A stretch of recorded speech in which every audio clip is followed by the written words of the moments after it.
বন্ধু একটা কথা শুনবি? এ বন্ধু বল তালি শুনি। তাহলে শোন বন্ধু, ওই শুনিলাম বিদেশে, হ্যাঁ বিদেশে যে বাথরুমে যাই, বাথরুমে যে সেই টয়লেটে বসে যখন পায়খানা ফেরে তখন বিদেশিরা এই কিরাম করে টিস্যু ব্যবহার করে, কিরাম করে ওখানে তো পানি নেই। এই বিদেশিরা এরকম করে নিয়ে টিস্যু ব্যবহার করে, ঠিক আছে। এখন এক বাঙালি গিয়েছে সেখানে, যেয়ে বাথরুমে গিয়েছে, আরে চাপ লেগেছে। সে বাথরুম করার পরে সে তো খুঁজে পাচ্ছে না, শুধু টিস্যু পালে।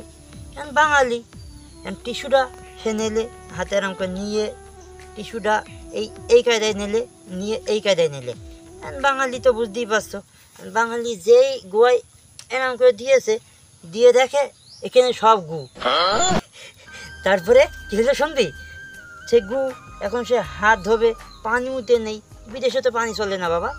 তো এখন কি করলে, সেই টিস্যু দিয়ে এরম পুইছে সেই গুতায় পুইছে চলে আসলে।